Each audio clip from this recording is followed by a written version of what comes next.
Hello friends, I am making this video to discuss the session 2 of the chapter permutation and combination. So before starting this session, we'll just solve some problems which I gave in the last session as an exercise. So few problems from that exercise we'll discuss, then we'll start session 2. So first problem from that exercise I have written on blackboard. In this problem it is given that n factorial, 3 into n factorial and n plus 1 factorial are in GP. It is given to us. And they are asking what is this series n factorial, 5 into n factorial and n plus 1 factorial is what series, whether it is AP or GP or HP or AGP. So we have to find out this series is what. First of all, this term is common, but this mean is changing. In the first series mean is 3 into n factorial. In the second series it is 5 into n factorial. We can easily say 5 into n factorial is greater than 3 into n factorial. That means this mean is greater than the given mean. This mean is greater than the given mean, which is geometric mean. That means it can be either arithmetic mean or arithmetic geometric mean, because arithmetic mean is greater than geometric mean is greater than harmonic mean. But about AGP we don't know whether it is greater or less. So it can be both, either AP or AGP. So we'll to do this we'll need to find out what is n. How to find n? It is given that this is GP. If this is GP, then square of middle term should be equal to product of first and third. What is first? N factorial. What is third? N plus 1 factorial. So B square is equal to A into C. Square of middle term is equal to product of first into third. Now solve this. N factorial can be cancelled with n factorial. N plus 1 factorial can be written as n plus 1 into n factorial. So n factorial can be cancelled. From here we'll get n equal to 8, because n plus 1 is 9. If n plus 1 is 9, then n is 8. If n is 8, in the second given series, put n equal to 8. Then what we will have? 8 factorial. This will become 5 into 8 factorial. Third term will become 9 factorial, which is 8 plus 1 factorial. Now we have to check whether it is AP or AGP. We need not check whether it is harmonic mean or geometric mean, because it is greater than this given mean, geometric mean. So let us assume it is AP. If it is AP, then twice of middle term, that is 10 into 8 factorial, should become equal to first term plus last term, 8 factorial plus 9 factorial. So what is this? Take 8 factorial common. Here we will have 1. What is 9 factorial? It is 8 factorial into 9. 8 factorial is common. We will have 9. 9 plus 1 is 10. So it is 8 factorial into 10. So left hand side is equal to right hand side. That means it is a AP. That means given series is a arithmetic progression. So this is the answer. Now we'll move to next problem, question number 5 from that exercise. In that exercise, problem number 5 was, we have to find the sum of the series sigma. It is question number 5. R is from 1 to n, r square plus 1 into r factorial. We have to find the sum of the series sigma. R is from 1 to n, r square plus 1 into r factorial. So like this one problem we did while discussing the theory part in session 1. So we'll come to that.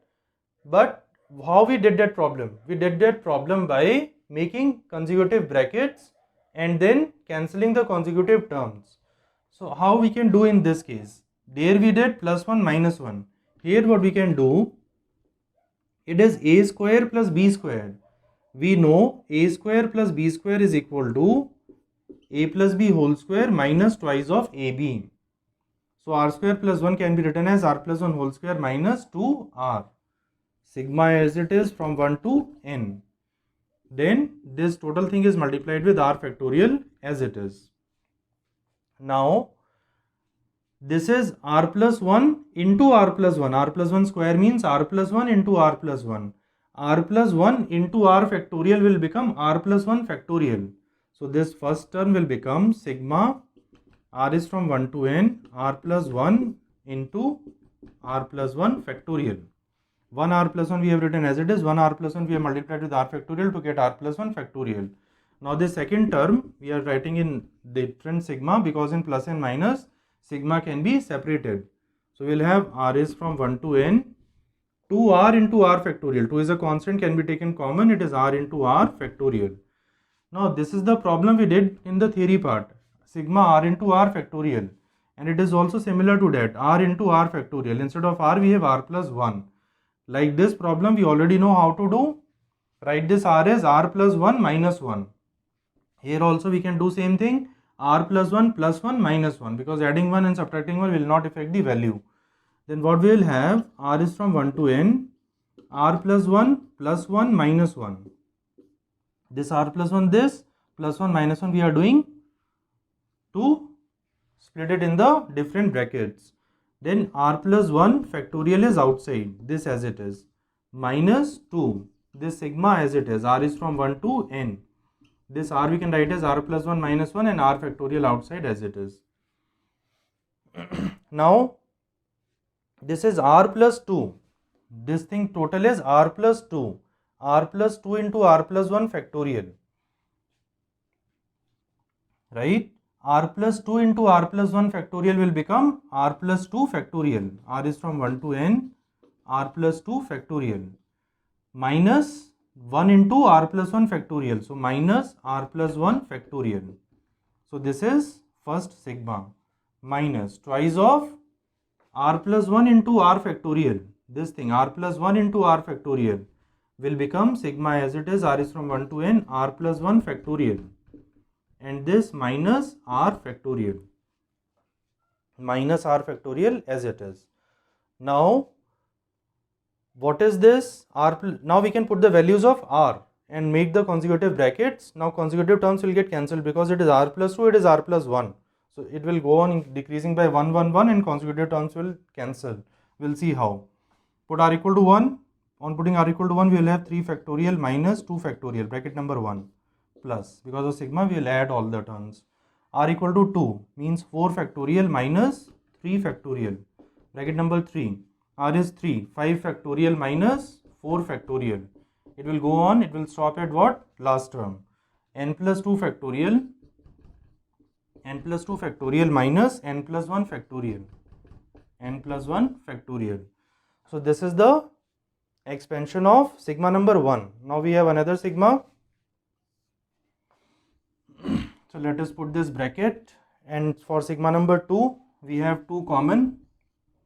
Inside we have, put r equal to 1, it will become 2 factorial minus 1 factorial. Then bracket number 2, r equal to 2, 3 factorial minus 2 factorial. Then it will go on, last bracket is n plus 1 factorial minus n factorial, right? Now I told you, if first term of first bracket is cancelled, second term of last bracket will be cancelled. So it will be opposite always. So let us check what is cancelling. 3 factorial minus 3 factorial. First term of the first bracket is cancelled. So we will see second term of the last bracket will get cancelled. How?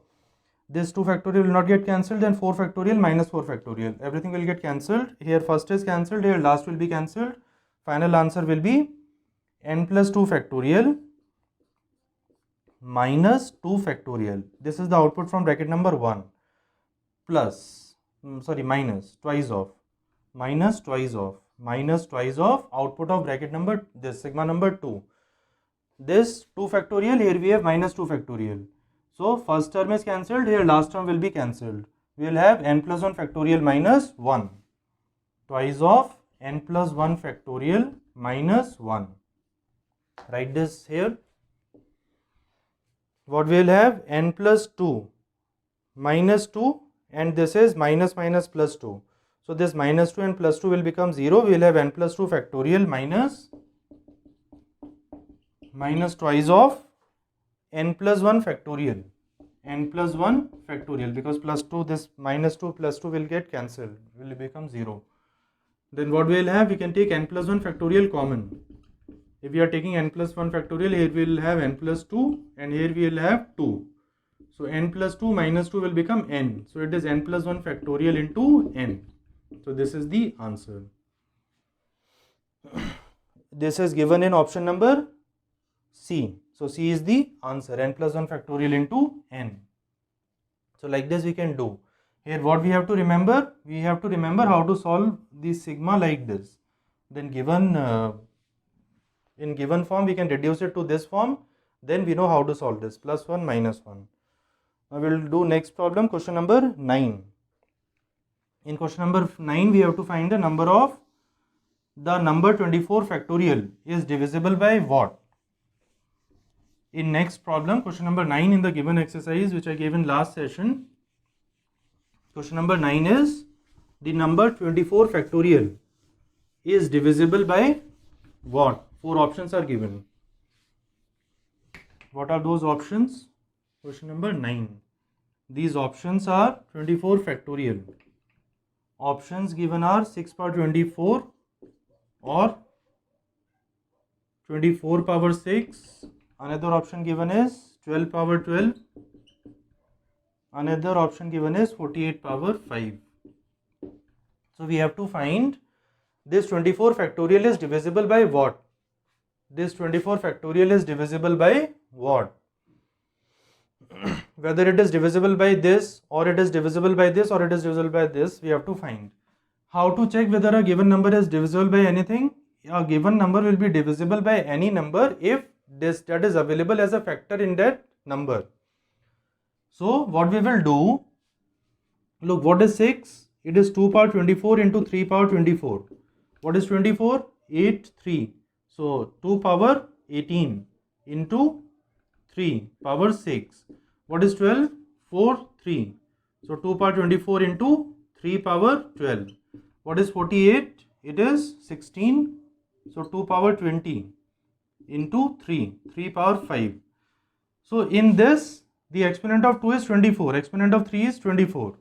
In this, it is 18, it is 6, 24, 12. So we know the exponent of 2 and 3 in every divisor. These are divisors. This we have to divide with. This we have to divide with the divisor. It is dividend. Then we'll find the exponent of 2 and 3 in the dividend.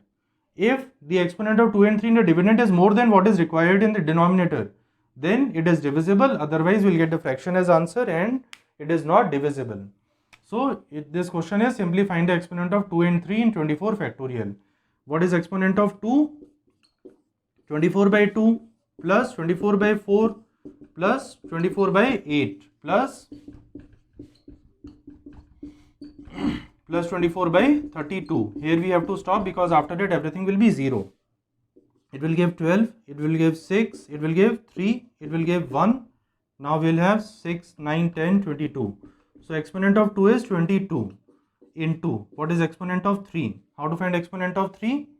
To find the exponent of 3, what to do? 24 by 3. Integral part plus 24 by 9. Integral part plus 24 by 7. 27 integral part, which is 0. So we will have 8 plus 9 to 18. It is 10. Right? Then 3 power 10. In the divisor, the maximum power 2 allowed is 22. The maximum power of 3 allowed is 10. So check which is satisfying this. Here 2 power 24.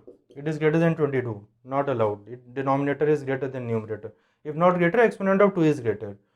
Then 2 is 18, but available is 22. 3 is 6, available is 10. So this can be your answer. This is your divisor of 24 factorial.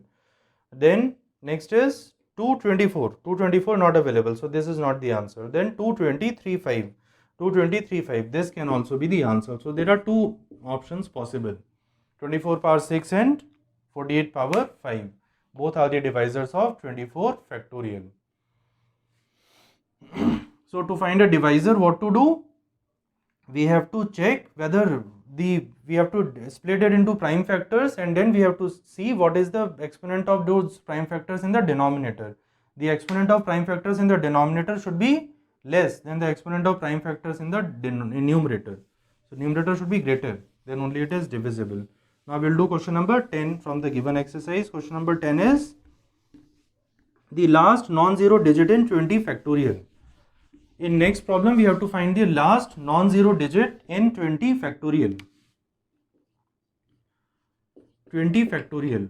We have already seen how to find the number of zeros in the last of any factorial. We have to find the exponent of 5 and then that is equal to the exponent of, that is equal to the number of zeros in the last of that factorial. But here we have to find the first non-zero number from the left hand side, from the right hand side, from the units place we are moving. From the units place in this number we are moving, first non-zero number that will occur, that we have to find, right? Then how to do? To do this problem, again we will find the exponent of different things. Exponent of all the prime numbers we'll find in 20 factorial, then we'll multiply them and we'll find what is the units place. But we'll exclude the terms which will give 0, because we are not interested in things which will give 0 in the last, that we have to eliminate. Leaving those factors which will give 0 in the last, everything else we have to consider, and we'll get the last non-zero digit in that number.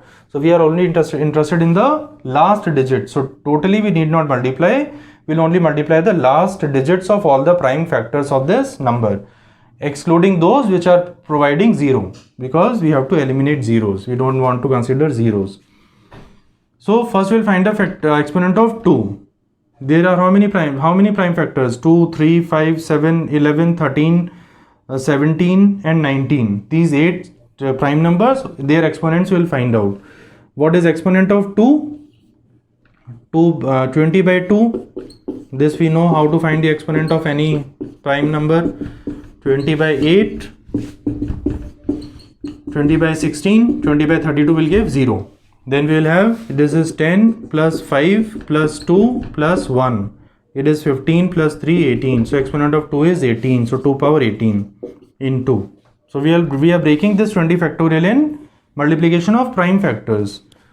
Like it is similar to factorizing. We are factorizing 20 factorial.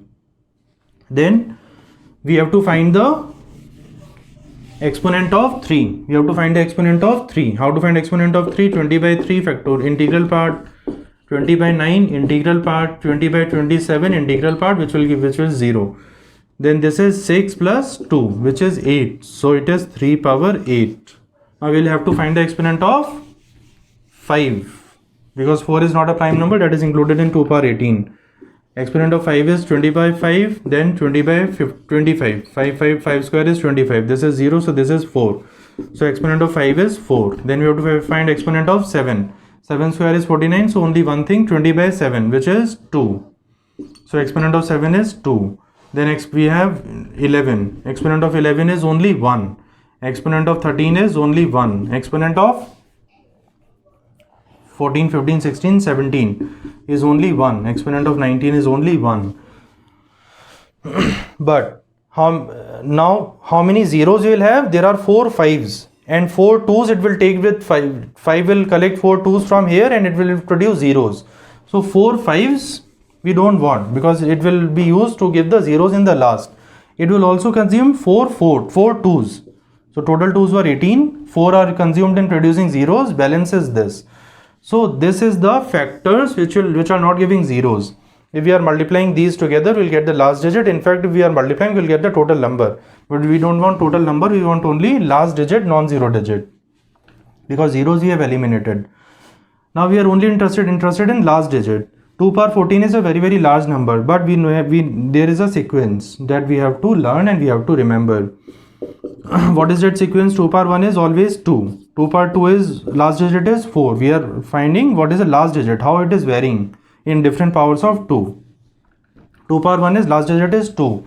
2 power 2 last digit is 4. 2 power 3 last digit is 8. In fact, there is only one digit, but 2 power 54 is 16, but last digit is 6. Then again 2 power 5 is 32. Last digit is 2. So again repetition has started. 2, 4, 8, 6. Then again 2 power 6 is 64. Then last digit is 4. Last digit is 4. So again 2, 4, 8, 6. So it will repeat. So after every 4 it will repeat in the sequence 2, 4, 8, 6. 2, 4, 8, 6. So we have 2 power 14. That means there are how many groups of 4? 4, 8, 12. Then again it will start from 1. Then 2 and 4. So it will give the last digit as 4. So write 4. Then we'll see the similar sequence for 3. How 3 is varying. How powers of 3 is, how last digit is varying with the different powers of 3. 3 power 1 will give last digit 3. 3 power 2 will give last digit 9, 3 power 3 will give last digit as 27, which is 7, 3 power 4 will give 1, 81, last digit is 1, 3 power 5 is again 3, 243, last digit is 3. So again it has started repeating 3971, again 3971. We have 8, so 4 plus 4, 8, so it will give 1, last digit as 1, right? Then we have to see for 7 square 49, it is 9. We are only considering the last digit because we are interested in the last digit. Multiplication of last digits of all will give the last digit of the final number. This will give 1. 13 power 1 is last digit 3, last digit 7, last digit 9. So multiplication of all these will give the last digit of the non-zero digit of the given number. It is 9 4s are 36. 36 into 3, so last 3, 6 into 3 is 18, last digit is 8, 8 into 7 is 56, last digit is 6, 6 into 9 is 54, so last digit is 4, so 4 is the answer. So like this we can find the last non-zero digit in the given number by eliminating the factors which are giving zeros and multiplying the last digits of the given number, and like this sequence we can use to reduce it, to reduce the calculations. Otherwise we'll have to multiply 2 14 times, but knowing the sequence we can quickly find what will be the last digit in this. So this concept you have to remember, it will be used in many more problems. So now we'll do one more problem from that exercise which I gave in the last class, that is question number 11. Now we'll do question number 11. Then after this we'll start session number 2. We'll discuss some more concepts. Then again I will give one exercise that you have to practice, and similarly we'll try to complete this chapter in 7 sessions. Question number 11. Question number 11 is the number of prime numbers among the numbers 105 factorial my plus 2. It is first number. Second number is 105 factorial plus 3. And we are going up to 105 factorial plus 105. So what we are doing, there are how many numbers? 105 factorial is in everything, plus 2, plus 3, plus 4 up to 105. That means there are how many numbers? 104 numbers. There are 104 numbers. Out of these 104 numbers, they are asking there are how many prime numbers. 104 numbers are given and they are asking there are how many prime numbers in the given numbers. So how to find the prime numbers among these? So look, 105 factorial, obviously last digit will be 0 because exponent of 5 is more than 1, exponent of 2 is more than 1. So if it is at least minimum 1, then only it will give 1 0, that will be present in the units place. Plus 2. So units place in this case will become 2, which is a even number which cannot be prime. So wherever we are adding the prime numbers, that cannot be, wherever we are adding even numbers, that cannot be prime. So half things are eliminated. Remaining things are those where we are adding a odd number because their last digit will be a odd number. They are not even. We have to check whether they are prime or not. How to do? Take any one random example. Let us take this 105 factorial plus 3. What is 105 factorial? 1 into 2 into 3 into 4 into 5 up to multiplication up to 105. So from that take 3 common. Then this will become 1 into 2 into 4. 3 is common. 5 into 6 up to multiplication 105 plus 1 this, because 3 common, so this is plus 1, so this plus this. Now this number can be written as 3 into some integer because multiplication of many integers plus 1 is some integer, some natural number. Then 3 into natural number cannot be a prime number because it has 2 factors, one is 3, one is n. If n is a prime number, then also it will have 2 factors, so it cannot be prime. Similarly, any given number cannot be prime. So number of prime numbers in the given number is 0. So there is no prime number. So answer is 0, which is none of these in the given options. Correct answer is 0. There is no prime number. Right? Now we will start session number 2. In session number 2, before starting actually permutation and combination, one more concept we will discuss.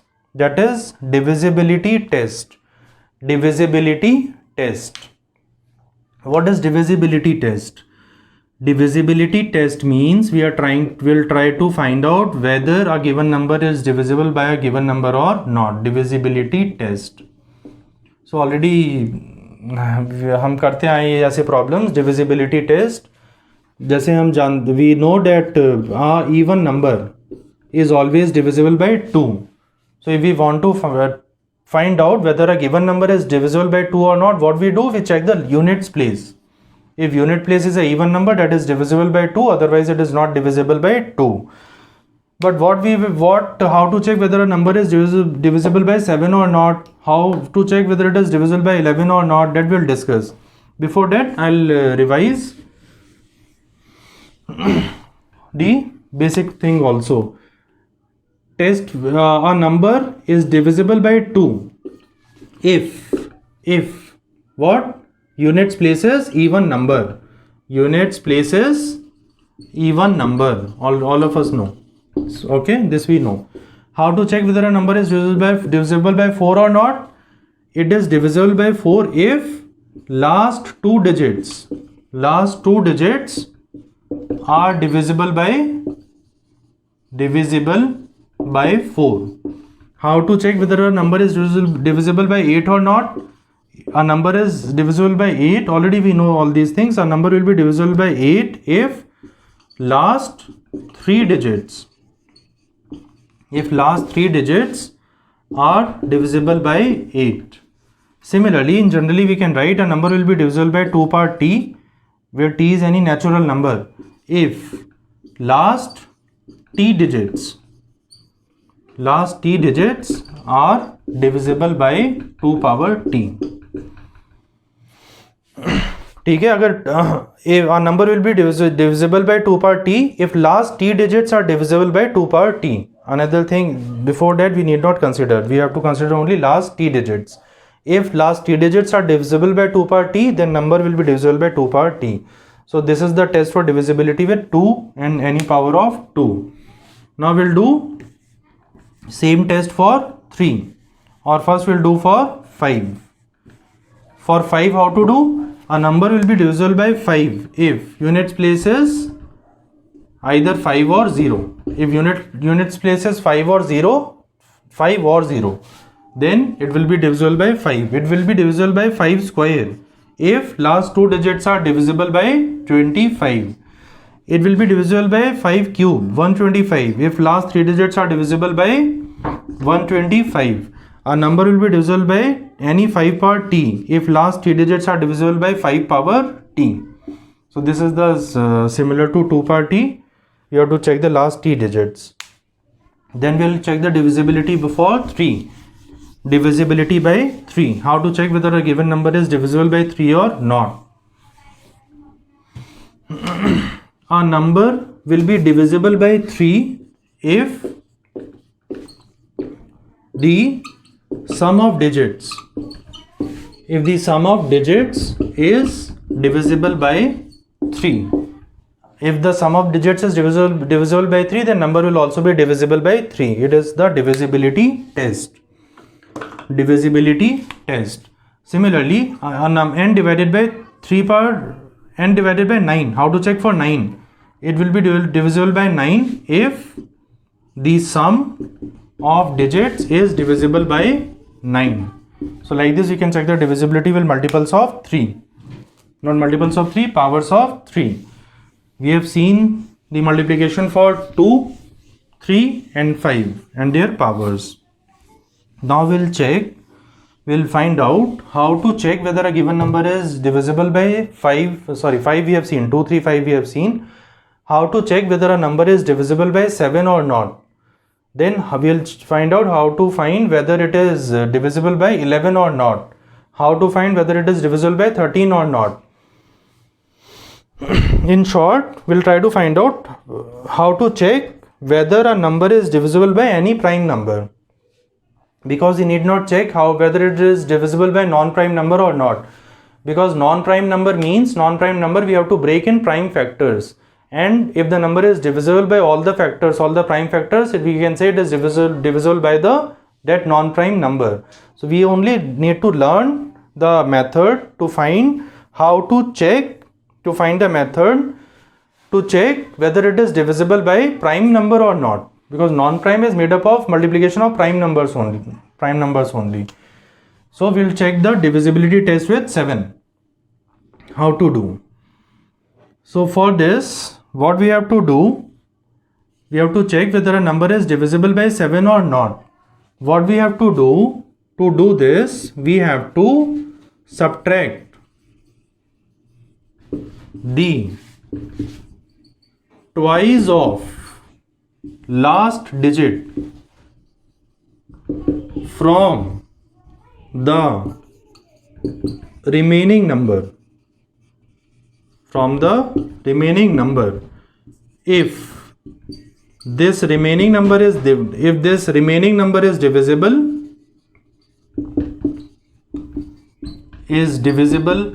by, if it is divisible by 7, then n is also divisible by 7. What we have to do, we are trying to find out a method to check whether a number is divisible by 7 or not. So what I have written on this board is, a number will be divisible by 7 if we have to, how to check? We have to multiply the last digit with 2. That is, we have to double the last digit, and that whatever we get by doubling the last digit, that we have to subtract from the remaining part of the number. If the resultant number is a multiple of 7, then total number is also multiple of 7. So one by one we have to reduce the number of digits. Many number of times we have to repeat this step to reduce it to a 2-digit number or a 3-digit number. Then easily we can check whether it is divisible by 7 or not, because 2-digit number or 3-digit number we can easily divide and check. So this is the test for divisibility by 7. Now we have to check divisibility by 11. Divisibility by 11, already we know we have to subtract, we have to add the digits at the even places separately, and we have to add the digits at the odd places separately, and we have to take the difference of this. That is the difference of sum of digits at even places and at odd places. Their difference, if it is divisible by 11, if their difference is, let us say this difference is d, if that is divisible by 11, then n is also divisible by 11. Right? We have to add the digits at the even places separately, add the digits at the odd places separately, take their difference. If the difference is divisible by 11, then that number is also divisible by 11. So that is a test for divisibility with 11. Right? Now we'll check the divisibility with 13. How to check whether a number is divisible by 13 or not? Here what we have to do, we have to add 4 times of last digit. 4 times of last digit to the remaining number. So don't go with the handwriting. Listen what I am speaking. We have to check whether a number is divisible by 13 or not. To check this, what to do? Add 4 times of last digit to the remaining number. In 7 we have to subtract twice of the last digit, but in 13 we have to add 4 times of the last digit, and then resultant number, if that is divisible, then total number will be divisible. This step we have to repeat many times up to the point we get 2-digit or 3-digit number. Then we can easily check whether it is divisible by 13 or not. But then we have another number 17, then we have another prime number 19, then we have another prime number 23. So it is difficult to learn like this for every number, because every time we will have confusion whether we have to subtract or add. First out what time we have, whether we have to subtract twice or whether we have to subtract 4 times. So these confusions will come because there are many prime numbers. So there is a general method to check whether a given number is divisible by that prime number or not. What is that general method? So quickly I will explain that. I will write on the board. The method is, it is a trick. But that we can verify also with some example and with some general term also we can verify this trick. So what is this trick? Let us take one example, 13. We have to check whether a given number is divisible by 13 or not. Then what we have to do, we have to write the table of 13. 13 ones are 13, 13 twos are 26, 13 threes are 39, and we have to stop where we get the last digit as either 1 or 9. 1 or 9. Last digit should be 1 or 9. There we have to stop. 13 ones are 13, 13 twos are 26, 13 threes are 39. So when we are multiplying with 3, we got 39. So here we have to stop. Then if we got last digit as 9 first, then what we have to do? We have to add. If we get last digit as 1, then we have to subtract.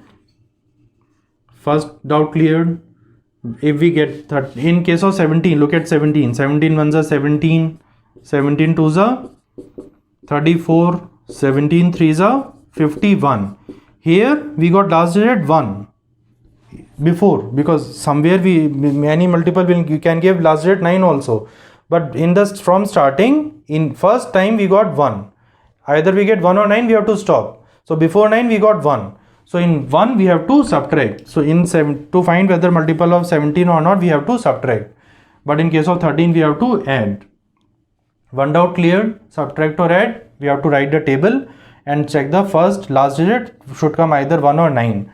If it is coming 1, then we have to subtract. If it is 9, then we have to add. Then what we have to add, we know last digit we have to add or subtract. Last digit, all these operations we have to do on the last digit.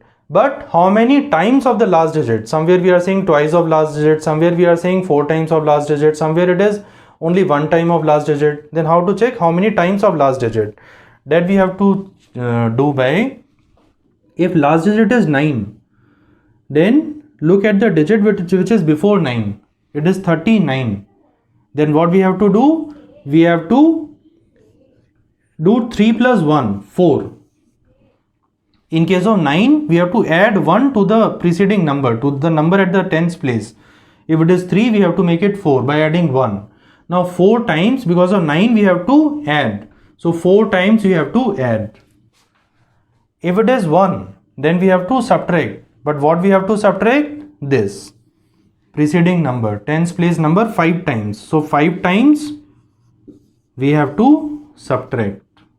5 times we have to subtract. So if it is 1, keep the tens place number as it is. If it is 9, then increase the tens place number by 1. Because to remember, we can say that we want to make it a multiple of 10. We want to make 30 into 40. So it should become 4. Here we have to reduce 1. We have to make 51 into 50. Then 5 will remain 5. But here 3 will become 4 if we are making the multiple of 10. If we want 0 at the last place, that is why we are adding 1 to 9 to make it 40. We are subtracting 1 from 51 to get 50. So here it is kept 5 as it is, but here 3 has to become 4. So for 1 we have to subtract, for 9 we have to add, and for 9 we have to increase the tens place number by 1. For 1 we have to keep it as it is. So it is a trick we can find out with any prime number. So this is the divisibility test. We can take one example. Let us take one example, 17 into some random example, 251 into 17. What is this? 17 ones are 17, 17 fives are 85, 86, 17 twos are 34, 42. 4, 2, 6, 7. 4, 2, 6, 7. We have to check whether 4, 2, 6, 7 is a multiple of 17 or not. We will use this example to find out. In 17, what we are getting is 1. So we have to subtract. What we have to subtract? 5 times of the last digit. So from 426, we have to subtract the 5 times of the last digit. 426 minus 35, which is 391. Then again we have to repeat that step. 5 times of the last digit we have to subtract. So 39, but that will make it less than 39 minus 5 times of last digit 5, which is 34. Now easily we can see whether 34 is divisible by 17 or not. It is 2, so it is divisible. That means given number is also divisible. That already we know. The answer quotient is 251, so it is divisible. So like this we can check whether a given number is divisible by not. We have to repeat this step many times up to the point we get a two digit or a 3-digit number, then we can divide and check. Right, now we'll move to the next concept, that is selection and arrangement or combination and permutation. Combination or permutation.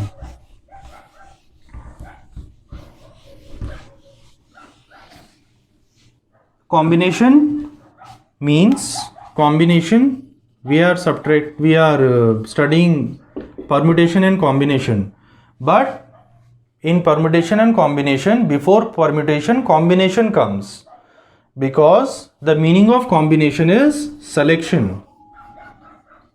The meaning of combination is selection. Another name of combination is selection. Whether you say combination or selection, both are same. So combination we don't know, but selection we know. It is a general term, selection. We have to select something. Similarly, permutation. Another name of permutation is arrangement. Whether you call arrangement or you say permutation, both are same. And combination and selection both are same. So always to permutate, to arrange, we have to first select. So for combination, for arrangement, first we have to select. For arrangement, first we have to select. So always first combination, then permutation. Chapter is permutation and combination, but order should be reversed. First combination, then permutation. So first selection, then arrangement. First we have to select something, then only we can arrange. If we have not selected, how we will arrange? Like you are going to a market, you bought some decoration items. First you have to select those items, then only you will come to home and you will arrange. So first selection, then only arrangement, right? Now what is combination? Selection. How to select? First we'll find first we should know what to select and from where to select. So given it, that will be, it is given. What is given? There are n objects. There are n objects, n different objects. N different objects. Because if the objects are not different, then you select any objects, all are same. There is no meaning of selection. If all are exactly same, there is no distinguish, then there is no meaning of selection. So selection only, we have to, this formula what we are going to study, that is only for different objects. If objects are not different, all selections are same. Whether you take this, all are same, there is no difference, then there is no meaning of any selection. So it says n different objects. There are n different objects. From these, out of these n different objects, we have to select, let us say, some r objects. Out of total n available objects, we have to select r objects. Then in how many ways we can do this? Permutation and combination is all about finding the number of ways in which something can be done. Combination means selection. So in how many ways we can select? That is NCR. The number of ways in which we can select r objects out of n available different objects is NCR. NCR. In some books it is also given as C n comma r, but that is very rare. It also means it is same, NCR or C n comma r. Out of n you have to select r, C outside, or you can write NCR. This is more common. So NCR means it is the number of ways in which we can select r objects out of n available different objects. Why I am saying available? Because if something is not available, we cannot select. That is, we can omit that word. N different objects, you have to select r. Then formula is NCR. So we can write this NCR is number of ways in which you can select r out of n available n or n different objects. Then this is defined as, how to expand this, because we don't know what is NCR. if we have to find some numerical value, that there are 10 ways, there are 12 ways, there are 13 ways, there are no 0 ways, there are 100 ways. So what is NCR? How to expand this? How to find this? How to find a value for this? So this NCR is defined as n factorial divided by r factorial into n minus r factorial. So like this NCR is defined. So it is only expansion of NCR that you have to learn, but more important thing is what is the meaning of NCR. The meaning of NCR is the number of ways in which r things can be selected out of n different objects. R objects can be selected out of n different objects. So this is the formula, n factorial divided by r factorial into n minus r factorial. So this is the formula for NCR, and it means the number of ways in which we can select r objects out of n different objects, like, right? Then next is permutation, arrangement. Already while studying the factorial, I discussed in session 1, I told that n factorial means the number of arrangements, but now we know arrangements is also known as permutation. So we can use, instead of arrangement, permutation also, the number of permutations of n objects. But here important word is n different objects, because same concept, if they are not different, then all arrangements are same. If all students are only one student, then you arrange them in any sequence, all are same, there is no difference. So but students are different, so we have to apply n factorial, right? So n factorial is the number of arrangements of n different objects. But if there are n objects, same thing, so instead of writing again, I'll rub this and we'll change here. We have to arrange out of n different objects, we have to arrange r objects. First we have seen this formula is for selection. Now we are seeing out of n different objects, we have to arrange r objects. To arrange r objects, first we have to select r objects, because before selecting we cannot arrange. So this thing will come always. To arrange, combination will come, selection will come. Before selection, arrangement cannot be done. So this thing is as it is, we have to select. After select, what we have to do? We have to arrange. How to arrange? N factorial. But here objects are r, so they can be arranged in r factorial ways. So NCR is the number of ways in which we can select, and multiplied with, we have to arrange. Arrange is r objects can be arranged in r factorial ways. N objects can be arranged in n factorial ways. 10 objects can be arranged in 10 factorial ways. So number of objects, factorial of that is the number of ways in which we can arrange them. So NCR, r objects, they can be arranged in r factorial. So formula will become this. So r factorial cancelled, and this is nothing but permutation, right? So permutation is nothing but first select and then arrange. Both you have to do. That is NPR. So NCR into r factorial is NPR. Formula is n factorial divided by n minus r factorial. So no need to learn this separately. Just select and arrange. But you should know what is NPR. NPR is NCR into r factorial. Select and arrange, because NPR is arrangement. For arrangement, first select and then arrange. So NCR into r factorial is NPR. So this is the concept of permutation and combination, or combination and permutation. First you have to select, then arrange. Arrangement means both. First you have to select, then we have to arrange.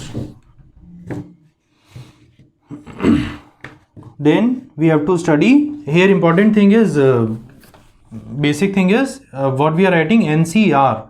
NCR is n factorial upon r factorial n minus r factorial. This we have to learn, right? But another thing is, already we have seen factorial is only defined for a natural number or zero. It is not defined for fractions, it is not defined for irrational number, it is not defined for negative numbers. It is only defined for natural numbers and zero. So we can say n belongs to natural number, or we can say whole number.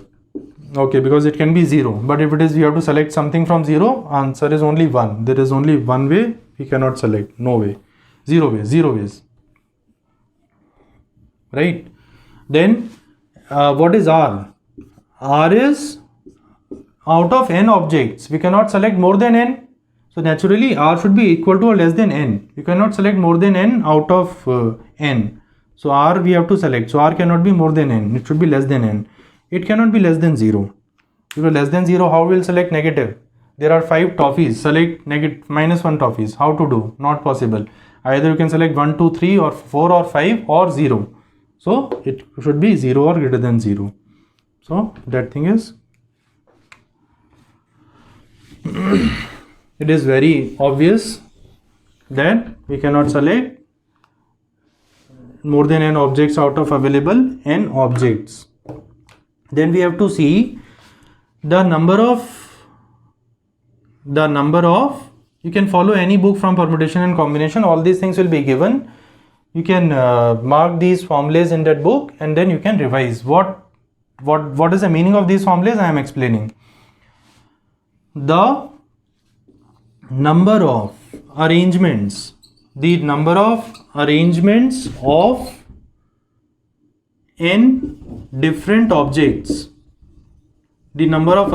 of n different objects, out of which some condition they are putting, out of which P are alike means they are same, Q are alike and R are alike means they are same, and rest are different. Then number of arrangements are, total arrangements are n factorial. If there are n objects, all are different, then total arrangements are n factorial. But now they have put one condition that Q are alike, Q are same. So we have to divide with P factorial. P are alike, P factorial. Q are alike, divided by Q factorial. R are alike, divided by R factorial. So this is the number of arrangements of n things and different objects. In n different objects, all are not different. P are alike, they are same. Q are same. R are same. There are some numbers that 2 things are same, 4 things are same, 5 things are same and different kind. Like we can take, there is a flower basket. In that there are 5 roses, 5 sunflower and 5 some lilies or something. Then what are the total number of things? And there are 6 different flowers, other flowers. Total number of things are 5, 10, 15 and 6, 21 factorial.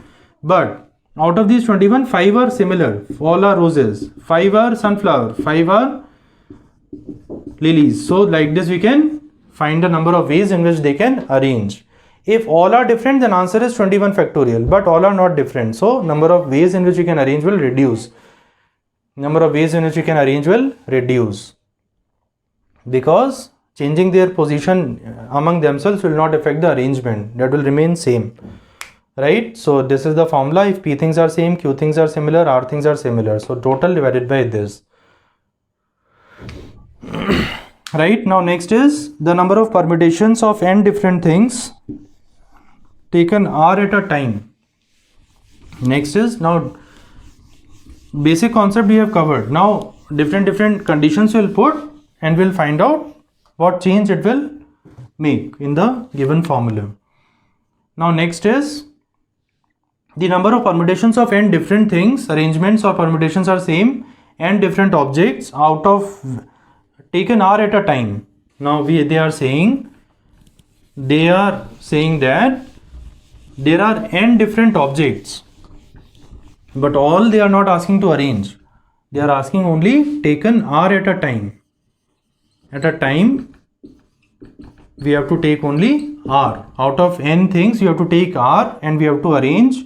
Any other condition, they are saying that when each thing may be repeated any number of times. When each object can be repeated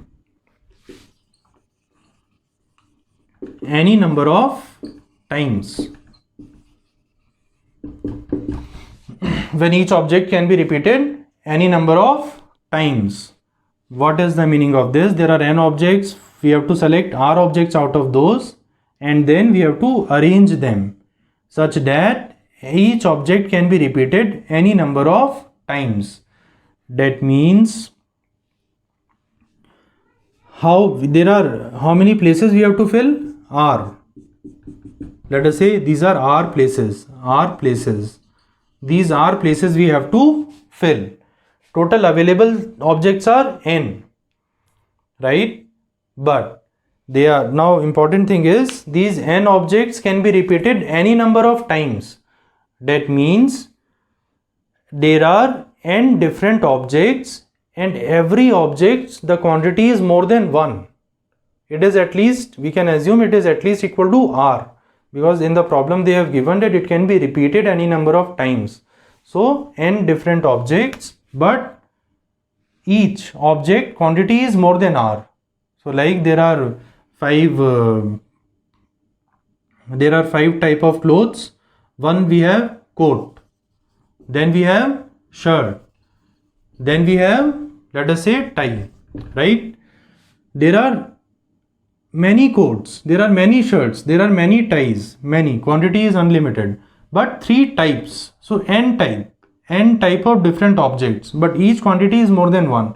So what we can do, first place we can put any one out of n, any kind, any one kind we can put, and second place out of n, any one kind we can put, again any one kind we can put. So total we will get n power r. Total number of ways are n power r, because r times we have to arrange, we have to select r objects. Each type we can select any number of times, so n power r, because there are n types of objects, right? N power r. So this is the case where repetition is allowed. Whenever repetition is allowed and nothing is given about the available quantity, we have to assume it is available in abundance. So we can use it any number of times. So n power r. Everywhere we can put coat. Everywhere we can put shirt. There is no restriction on the quantity. Everywhere you can put tie. So n power r, or we can change. So n choices available for every place. So n power r. Then next concept is, we have to see arrangements, or we can also call it permutation, under certain conditions. Arrangements or permutation under certain conditions. After this we'll see circular permutation, and then we'll discuss some problems. Then I will give one exercise. Then we'll complete session 2. This is arrangements under certain conditions. What are these conditions? This everything will be given in your book. You can follow any book, you can listen what I am speaking, you can mark in your book, and you will understand. Number of arrangements of n different things taken r at a time when a particular thing is to be always included. The number of arrangements of n different things taken r at a time when a particular thing is always included, right? The problem is they have put some conditions. So formula will remain same, only small what change is required that we will see. The number of arrangements of n different things taken r at a time. There are n things, we have to take r and we have to arrange them. Condition is when a particular thing is always included. A particular thing should always be included in that selection. Meaning, one example is, let us say we have to make a cricket team from a given batch, in a given class. We have to select 11 individuals. In that 11 individuals, let us say one is a very good player. He plays in some state team. So we have to make sure that he is always selected. And total number of students in the class is 50. Total students in the class is 50. We have to select a team of 11. In that 11, condition is one particular student should always be selected. Then, how to find the number of ways in which we can do this? How to do? One thing, always we have to select. So just take him and put him in the team, that you are in the team. Make him go, ask him to go out of the class and stand where we have put a place for team. Now one we have removed, that you have removed means we have selected, that you come here, you are selected. Then how many are left in the class? 49. Out of these 49, how many more we have to select? 10. So this is the number of ways in which we can select this, make this selection. So apply this here. Out of n we have to select r, but 1 is always included. So out of remaining n minus 1, we have to select r minus 1. So this is the answer. Because 1 is always available. So out of remaining n minus 1, take r minus 1. So 1 is always available. Answer is n minus 1, see r minus 1. Now next is the number of ways to select r objects out of n different objects. When a particular thing is, instead of always, is never. A particular individual is never selected. We have to make sure that that particular individual is not selected. Then what to do? There were 50 students in the class. You have to select 11. Remove that one and ask him to go. You leave. You will not be selected. Then out of remaining 49, how many we have to select? Now 11. Because when 1 is always included, we have to select remaining 10.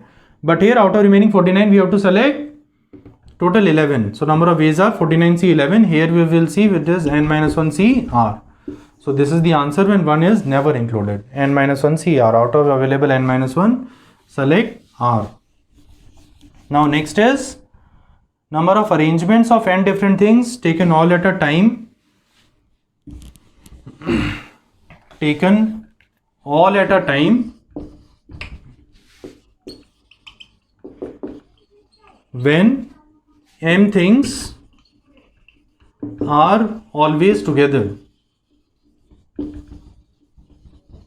When n things are always together, then what is the answer? The number of arrangements of n different objects taken all at a time. n है objects और हमें सबको arrange करना है. But m objects should always be together. Arrangement ऐसा करना है कि m जो objects हैं उन्हें हमेशा साथ रहना है. They are together. Then how to do? In problems like this, we have to.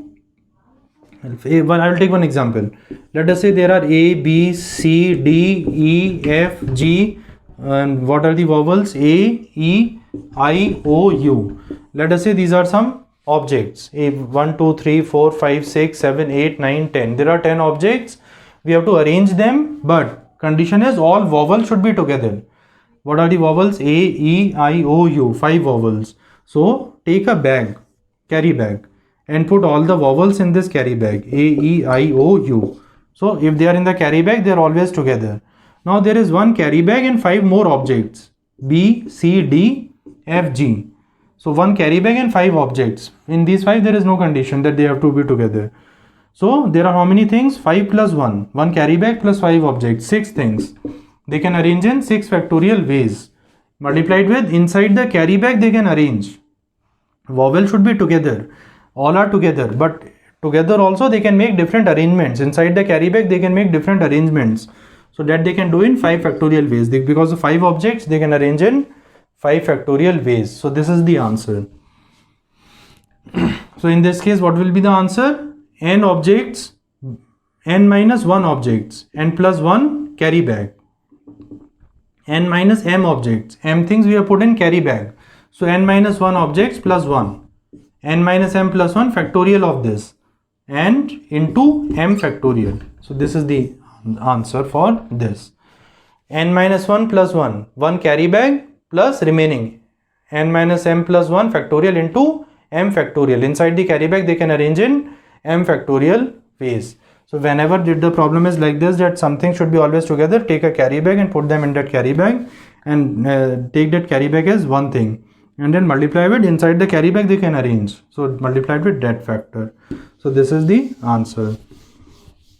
Now next is that n particular things are never together. Never together. अभी हमने किया n ऑब्जेक्ट्स हैं और सबको अरेंज करना है कि m thing should always be together. अब हम कर रहे हैं m thing should never be together. So how to do? Total number of arrangements minus the arrangements in which m are together will give the remaining in which m are not together, right? Total minus m are together will give the number of arrangements in which m are not together. So total minus together is not together. Now next we have to study is circular arrangement. Circular arrangement. Then we will do some 2 or 3 problems. Then I will give the exercise. Circular arrangement, how to do? Why it is different from linear arrangement? अभी तक जो हम पढ़ रहे थे that was linear arrangement in a line, in a sequence, like in a class, right? But now we are studying circular arrangement. Let us say there are 3 objects in there is a circular table and three students are sitting. Student number 1, student number 2, student number 3. Now if they are changing their position like this, or we are rotating the table, or the students are standing and they are going to next chair, but sequence they are not varying. So what will happen? S3 will give here, S1 will come here, S2 will go here.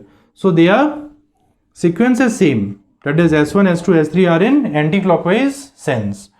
Then again S1 can come here, S2 will come here, and S3 will come here. So all these 3 arrangements are same, because in a circle there is no starting point, there is no end point. Whenever arrangement is linear arrangement, there is a starting point, there is a finish point. But in circle there is no starting, no finishing. So if the sequence is not altered, all the arrangements are same. So number of arrangements in circular table or circular arrangements are always less than the number of possible arrangements in a linear manner. How many times you have to reduce? For every sequence they can arrange in n factorial ways, so that n factor we have to divide. So number of circular arrangements possible are n minus 1 factorial, or we can write this as n factorial by n factorial by n, because for every sequence n in a linear n things are possible, but here only one. So n factorial divided by n, which is n minus 1 factorial. So this we have to remember, that circular arrangements are not n factorial, they are n minus 1 factorial, because in circle there is no starting, no ending. If the sequence is same, all arrangements are same. So circular arrangements are n minus 1 factorial. But if these are not students, they are some, let us say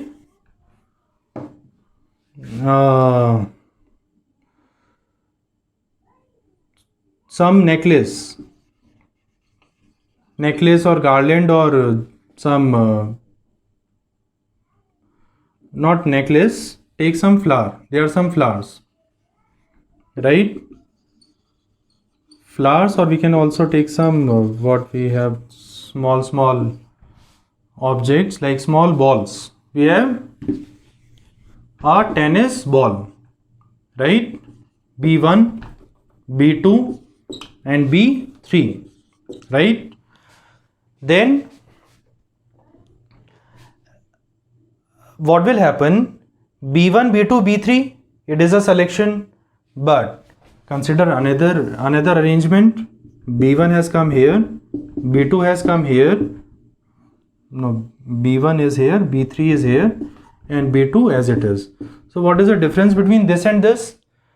This is just we are holding it like this and putting it upside down. Holding it like this, putting it upside down.